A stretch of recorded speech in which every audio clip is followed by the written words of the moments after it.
নমস্কার বন্ধুরা, স্বাধীনতার ২৮ বছর পর ১৯৭৫ সালে এমন এক পরিস্থিতি দেখা দিয়েছিল যার কারণে সাধারণ মানুষের সব রকম মৌলিক অধিকার ছিনিয়ে নেওয়া হয়েছিল। দেশের সমস্ত সংবাদপত্রের ওপর নিষেধাজ্ঞা জারি করা হয়। এই সময় বেশ কিছু সরকারি কর্মচারী ও প্রতিপক্ষ রাজনৈতিক দলের নেতাদের বিনা কারণে জেলে বন্দি করা হয়েছিল। দেশের সাধারণ মানুষ, মিডিয়া যদি কোনো রকম প্রতিবাদ করত, তাদেরকে এক প্রকার জোর করে জেলে ভরে দেয়া হতো বা নানান রকম শারীরিক অত্যাচারের ভয় দেখানো হতো। সবথেকে বড় ও ভয়ঙ্কর বিষয়টি হলো এই সময় প্রায় ৮০ লাখ পুরুষকে জোর করে স্টেরিলাইজেশন করা হয়েছিল। এই সব কিছুর কারণ হলো দেশের তৎকালীন প্রধানমন্ত্রী ইন্দিরা গান্ধী জারি করা ন্যাশনাল এমার্জেন্সি। আজকের ভিডিওতে আমরা জানব কী কারণে দেশে এমার্জেন্সি ঘোষণা করা হয়েছিল, এমার্জেন্সি চলাকালীন কি কি নিয়ম মেনে চলতে হতো, বা কেউ কি নিজের ইচ্ছায় এমার্জেন্সি ঘোষণা করতে পারে। সবথেকে বড় বিষয়টি হলো এমার্জেন্সির পরে ভারতে কি কি পরিবর্তন হয়েছিল ও সাধারণ মানুষের ওপর কি কি প্রভাব পড়েছিল। তো চলো বন্ধুরা, কোনো কথা না বাড়িয়ে ভিডিওটি শুরু করা যাক। সর্বপ্রথম জেনে নেওয়া যাক ভারতীয় সংবিধানে এমার্জেন্সির ব্যাপারে কি বলা হয়েছে। ভারতীয় সংবিধান অনুযায়ী আর্টিকেল ৩৫২ থেকে ৩৬০ পর্যন্ত এমার্জেন্সির কথা বলা হয়েছে, যেখানে স্পষ্ট লেখা আছে ৩ প্রকার এমার্জেন্সির কথা। এখানে জানিয়ে রাখি ১৯৭৫ সালের আগে দুবার দেশে এমার্জেন্সি ঘোষণা করা হয়েছিল। প্রথমবার ১৯৬২ সালে ভারত ও চীনের যুদ্ধের সময় ও দ্বিতীয়বার ১৯৭১ সালে ভারত পাকিস্তান যুদ্ধের সময়। কিন্তু ১৯৭৫ সালের এমার্জেন্সি এত ভয়ঙ্কর রূপ কেন ধারণ করেছিল, তার জন্যে ১৯৭৫ সালের আগের কিছু ঘটনার উপর নজর দেয়া যাক। ১৯৬৫ সালে যখন ভারত ও পাকিস্তানের যুদ্ধ প্রায় শেষের পথে, তখন প্রধানমন্ত্রী লাল বাহাদুর শাস্ত্রী উজবেকিস্তান গিয়েছিলেন তাশকিন্দ এগ্রিমেন্ট স্বাক্ষর করার জন্য, কিন্তু সেখানে উনার রহস্যজনকভাবে মৃত্যু হয়। এরপর দেশের প্রথম মহিলা প্রধানমন্ত্রী হিসাবে ক্ষমতায় আসেন ইন্দিরা গান্ধী। এরপর ১৯৬৭ সালে নির্বাচনের মাধ্যমে ইন্দিরা গান্ধী আরও একবার ক্ষমতায় আসেন এবং শোনা যায় এই সময় তিনি খুবই ডমিনেন্টভাবে শাসনকার্য চালাতেন। তিনি এই সময় নিজের দলের অন্যান্য ক্যাবিনেট মিনিস্টারদের বিশ্বাস করতেন না। তিনি কোনো প্রকার পরামর্শ ছাড়াই সমস্ত সিদ্ধান্ত একাই নিতেন, যার কারণে তিনি কংগ্রেসের বেশিরভাগ সদস্যর কাছে অপ্রিয় হয়ে উঠেছিলেন। এই কারণে কংগ্রেসের পুরনো সদস্যরা দল ছাড়তে বাধ্য হয়। তাই একসময় জাতীয় কংগ্রেস একটা ফ্যামিলি ডমিনেটিং দলে পরিণত হয়। ১৯৬৯ সালে ইন্দিরা গান্ধী একটা বড় সিদ্ধান্ত নেয়, সেটা হলো ব্যাংক রাষ্ট্রীয়করণ। দেশের ১৪টি ব্যাংককে রাষ্ট্রীয়করণ করা হয়েছিল, যা কিন্তু খুব সহজে হয়নি। এই সিদ্ধান্ত নেওয়ার পর প্রাইভেট ব্যাংকগুলির শেয়ার হোল্ডাররা সুপ্রিম কোর্টে সরকারের বিরুদ্ধে অভিযোগ করে, যার কারণে ইন্দিরা গান্ধীকে বিপাকে পড়তে হয়েছিল। কিন্তু অবশেষে সংবিধান সংশোধন করে তিনি এই কাজ করতে সক্ষম হয়েছিলেন। এই ব্যাংক রাষ্ট্রীয়করণ করার উদ্দেশ্য ছিল খুবই ভালো। এক কথায় তিনি চেয়েছিলেন ব্যাংক রাষ্ট্রীয়করণের মাধ্যমে তিনি সারা দেশের রুরাল এরিয়াতে যে সমস্ত দরিদ্র দেশবাসী বসবাস করে তাদের কাছে ব্যাংকিং সার্ভিস পৌঁছে দেয়া। এতে সাধারণ মানুষ খুশি হলেও দেশের শিল্পপতিরা একেবারেই খুশি হয়নি।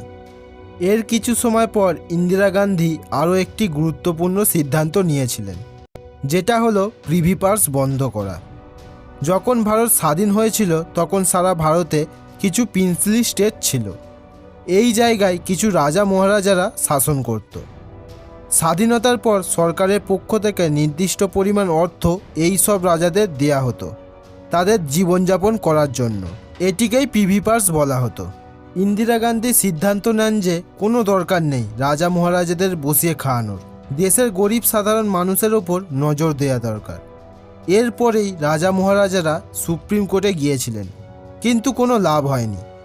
এই সমস্ত সিদ্ধান্ত খুবই কম সময়ের মধ্যে নেওয়া হতো। শুধুমাত্র একটি অর্ডিন্যান্স লোকসভায় পাস করিয়ে কোনো রকম আলোচনা পরামর্শ ছাড়াই এই সব সিদ্ধান্ত নেওয়া হতো। যেহেতু সাধারণ দরিদ্র মানুষের ওপর এই সব সিদ্ধান্তের কোনো প্রভাব পড়তো না, তাই সাধারণ মানুষ ইন্দিরা গান্ধীকে ভগবান মানতে শুরু করে। শোনা যায় কিছু মানুষ ইন্দিরা গান্ধীকে দুর্গা মা বলে সম্বোধন করত। এই কারণে 1971 সালের নির্বাচনে কংগ্রেস আরও একবার বিপুল ভোটে জয়লাভ করে। 1971 সালে পাকিস্তানের বিরুদ্ধে যুদ্ধে ভারত জয়লাভ করার পর ও বাংলাদেশকে স্বাধীন করার পর ইন্দিরা গান্ধী আরও বেশি সাধারণ মানুষের প্রিয় হয়ে উঠেছিল। এই কারণে প্রধানমন্ত্রী থাকাকালীন তিনি নিজেকে ভারতরত্ন অ্যাওয়ার্ড দিয়েছিলেন।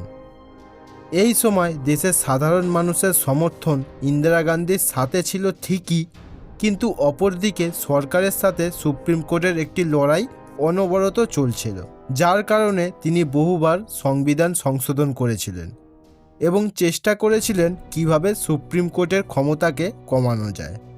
এই সময় ভারতের বিভিন্ন রাজ্যের রাজনৈতিক পরিবেশ বেশ উত্তপ্ত হয়ে ওঠে। 1972 সালে পাঞ্জাব, হরিয়ানা ও বিহারের বিধানসভা সময়ের পূর্বে রদ করে দেয়া হয় এবং নতুনভাবে নির্বাচনের ব্যবস্থা করা হয়, যার কারণে কংগ্রেস জয়ী হয়েছিল। এই সময় সারা ভারতে তামিলনাড়ু বাদে কংগ্রেসের শাসন ছিল। ইন্দিরা গান্ধী সমস্ত রাজ্যের মুখ্যমন্ত্রীকে কড়া আদেশ দিয়েছিলেন তার কথা মতো কাজ করার জন্য। তার আদেশ ছাড়া কোনো কাজ করলে প্রথমত তাকে মুখ্যমন্ত্রীর পদ থেকে সরিয়ে ফেলা হতো ও পরে জেলে বন্দি করা হতো। এই কারণে কিছু রাজ্যে ভারী মাত্রায় মানুষ প্রতিবাদ জানাতে থাকে, যার মধ্যে অন্যতম গুজরাটের নবনির্মাণ আন্দোলন। গুজরাটের ছাত্রদল মিলে 1973 সালে শিক্ষামন্ত্রীর বিরুদ্ধে এই আন্দোলন করেছিল, যার কারণে তৎকালীন গুজরাটের মুখ্যমন্ত্রী চিম্মানবাই পাটেল ইস্তফা দিতে বাধ্য হয়। এরপর বিহারের ছাত্ররাও আন্দোলন শুরু করে জয়প্রকাশ নারায়ণের নেতৃত্বে। এরপর 1974 সালে ভারতীয় রেলের সমস্ত কর্মচারী জর্জ ফার্নান্ডিসের নেতৃত্বে প্রতিবাদ জানাতে শুরু করে, যার কারণে সমস্ত রেল পরিষেবা বন্ধ হয়। এই আন্দোলনকে খুবই ভয়ানকভাবে নিয়ন্ত্রণ করা হয়েছিল। বেশিরভাগ রেল কর্মচারীকে জেলে বন্দি করা হয়। এই সমস্ত আন্দোলনের কারণে কেন্দ্র সরকারের উপর অভ্যন্তরীণ চাপ সৃষ্টি হয়েছিল। এই সবের মধ্যে এমন এক ঘটনা ঘটে যার কারণে ইন্দিরা গান্ধীর এমার্জেন্সির কথা মাথায় আসে। 1971 সালে ইন্দিরা গান্ধীর বিপক্ষে নির্বাচনে অংশগ্রহণ করেছিলেন রাজনারায়ণ নামের এক ব্যক্তি এবং তিনি নির্বাচনে হেরে গিয়েছিলেন। সেই কারণে তিনি এলাহাবাদ হাইকোর্টে অভিযোগ করে বসেন ইন্দিরা গান্ধীর বিরুদ্ধে। তার অভিযোগ অনুযায়ী ইন্দিরা গান্ধী ব্যালট মেশিনের অপব্যবহার করেছিলেন এবং তার এই কার্যকলাপের জন্যে সরকারি কর্মচারী ও পুলিশ প্রশাসন তাকে সাহায্য করেছিল। এছাড়া তিনি বেআইনিভাবে নির্বাচনের প্রচার করেছিলেন। তার এই অভিযোগের কারণে 1975 সালে প্রথমবার প্রধানমন্ত্রী থাকাকালীন ইন্দিরা গান্ধীকে কোর্টে হাজির হতে হয়, যার কারণে তিনি খুবই অপমানিত বোধ করেন। এরপর এলাহাবাদ হাইকোর্ট ইন্দিরা গান্ধীর বিরুদ্ধে রায় দেয় এবং তাকে দোষী সাব্যস্ত করে। কোর্টের রায় অনুযায়ী লোকসভা সিটের উপর ইন্দিরা গান্ধীকে নিষেধাজ্ঞা জারি করে এবং পরবর্তী 6 বছর কোনো নির্বাচনে অংশগ্রহণ করতে নিষেধ করেন। তারই সাথে প্রধানমন্ত্রীর পদ থেকে ইস্তফা দেওয়ার নির্দেশ দেন, কিন্তু তিনি কোর্টের দেওয়া নির্দেশ না মেনে সুপ্রিম কোর্টে অ্যাপিল করেন। সেখানেও তিনি একইভাবে দোষী সাব্যস্ত হন। এরপর প্রতিপক্ষ রাজনৈতিক দল ইন্দিরা গান্ধীর উপর চাপ সৃষ্টি করতে থাকে যে সুপ্রিম কোর্টের নির্দেশ দেওয়ার পরেও কেন তিনি ইস্তফা দিচ্ছেন না। এই সময় ইন্দিরা গান্ধী জনগণের কাছে অজুহাত দেন দেশের হওয়া আন্দোলনের ও বিপক্ষ দলের ষড়যন্ত্রের। 1975 সালের 24শে জুন সন্ধ্যায় ইন্দিরা গান্ধী তৎকালীন রাষ্ট্রপতি ফখরুদ্দিন আলী আহমদকে অনুরোধ করেন যে আর্টিকেল 352 অনুসারে দেশের ন্যাশনাল এমার্জেন্সি ঘোষণা করার জন্য 4 ঘন্টার মধ্যে সমস্ত মিডিয়া ও প্রেসের বিদ্যুৎ সংযোগ বন্ধ করা হয়, যাতে কোনো রকম সংবাদ পরের দিন সাধারণ মানুষের কাছে না পৌঁছায়। এমনকি ওনার দলের ক্যাবিনেটের সদস্যরাও এই বিষয়ে কিছু জানতে পারেননি। পরের দিন সকালে দেশবাসী যখন সংবাদ শোনার জন্য রেডিও অন করে, তখন সংবাদের বদলে ইন্দিরা গান্ধীর একটি বার্তা শোনা যায়, যা কিছুটা এই রকম। भाइयों और बहनों, राष्ट्रपति जी ने आपातकाल की घोषणा की है। इससे आतंकित होने का कोई कारण नहीं है। এরপর ইন্দিরা গান্ধী খুবই নির্মমভাবে বিপক্ষ দলের ওপর চড়ে বসেন। বিপক্ষ দলের প্রভাবশালী সমস্ত নেতাদের জেলে বন্দি করা হয়, যার মধ্যে বিজয় রানী সিন্ধিয়া, অটল বিহারী বাজপেয়ী, লালকৃষ্ণ আডবাণী, রাজনারায়ণ, মুরারি দেশাই, অরুণ জেটলি অন্যতম। 1976 সালে লোকসভা নির্বাচন অনির্দিষ্টকালের জন্য রদ করে দেওয়া হয় এবং এই এমার্জেন্সি চলাকালীন 1976 সালে সংবিধানে 42তম সংশোধন করা হয়।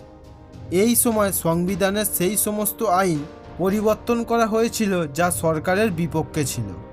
সরকারের হাতে বেশিরভাগ ক্ষমতাকে দিয়ে দেওয়া হয়েছিল এবং সুপ্রিম কোর্টের বেশিরভাগ ক্ষমতাকে কমিয়ে দেওয়া হয়েছিল। এমার্জেন্সি চলাকালীন কোনো প্রকার প্রতিবাদ ও প্রতিবাদী দল গঠন করায় নিষেধ ছিল। কোনো প্রকার বোনাস কর্মচারীদের দেওয়া হতো না। জোরপূর্বক তাদেরকে কাজ করতে বাধ্য করা হতো। ইন্দিরা গান্ধীর পুত্র সঞ্জয় গান্ধী এই সময় 5 পয়েন্ট প্রোগ্রাম প্রকাশ করেছিল, যার মধ্যে সবথেকে ভয়ঙ্কর রূপ নিয়েছিল ফ্যামিলি প্ল্যানিং বিষয়টি। এক রিপোর্ট অনুযায়ী এই সময় প্রায় 60 লাখের বেশি পুরুষকে জোর করে স্টেরিলাইজেশন করা হয়েছিল, যার মধ্যে 16 বছরের কিশোর থেকে 70 বছরের বৃদ্ধ কেউই রেহাই পায়নি। উপযুক্ত চিকিৎসা না পাওয়ার কারণে 2000-এর বেশি পুরুষের মৃত্যু হয়েছিল। এছাড়া এই সময় সঞ্জয় গান্ধী সোশ্যাল আরবানাইজেশন নামের একটি প্রোগ্রাম লঞ্চ করেন, যার কারণে দিল্লিতে প্রায় 60 লাখ মানুষের বস্তির ওপর জোর করে বুলডোজার চালিয়ে দেওয়া হয় এবং যারা যারা এর প্রতিবাদ করেছিল তাদের উপর গুলি চালানো হয়, যার কারণে দেশের দরিদ্র সাধারণ মানুষ পুনরায় ইন্দিরা গান্ধীর বিপক্ষে চলে যায়। দেশের বিভিন্ন জায়গায় দাঙ্গার সৃষ্টি হয়। এছাড়া ধীরে ধীরে এমার্জেন্সির কারণে সাধারণ মানুষের জীবন দুর্বিষহ হয়ে উঠেছিল। কথায় বলে প্রত্যেক অন্ধকার রাতের শেষে ভোরের আলো ফোটে। অবশেষে 21 মাস পর 1977 সালে ইন্দিরা গান্ধী এমার্জেন্সি রদ করার নির্দেশ দেন। তাকে পরামর্শ দেওয়া হয়েছিল যদি এই সময় নির্বাচন করা হয় তাহলে তিনি পুনরায় ক্ষমতায় ফিরে আসবেন, কিন্তু হয় উল্টো। নির্বাচনে ইন্দিরা গান্ধী হেরে যান এবং প্রথমবার নন কংগ্রেস সরকারের গঠন হয়। মুরারি দেশাইয়ের নেতৃত্বে ভারতীয় জনতা পার্টি প্রথমবার ক্ষমতায় আসে। ক্ষমতায় আসার পর সর্বপ্রথম তিনি 43তম সংবিধান সংশোধন করেন, যার ফলে সুপ্রিম কোর্টের ক্ষমতা পুনরায় ফিরিয়ে দেওয়া হয় এবং 44তম সংশোধনের দ্বারা এমার্জেন্সির নিয়মকে আরও শক্ত ও কঠোর করা হয়, যাতে অকারণে এমার্জেন্সির মিসইউজ না হয় এবং এমার্জেন্সি চলাকালীন যে সমস্ত দরিদ্র মানুষ ঘরবাড়ি হারিয়েছিল সরকারের পক্ষ থেকে যথাসম্ভব সাহায্য করা হয়। ভারতের রাজনৈতিক ইতিহাসে ইন্দিরা গান্ধী বেশ কিছু ভালো কাজ করার সত্ত্বেও এমার্জেন্সির এই সময়কালকে এক কালো অধ্যায় হিসাবে গণ্য করা হয়, যার ফল তাকে পরবর্তীকালে ভোগ করতে হয়। তো বন্ধুরা, আজ এখানেই শেষ করলাম। ভিডিওটা যদি ভালো লাগে তাহলে লাইক করে ও চ্যানেলটিকে সাবস্ক্রাইব করে পাশে থেকো। আমি ফিরে আসছি খুব তাড়াতাড়ি পরের ভিডিওয়।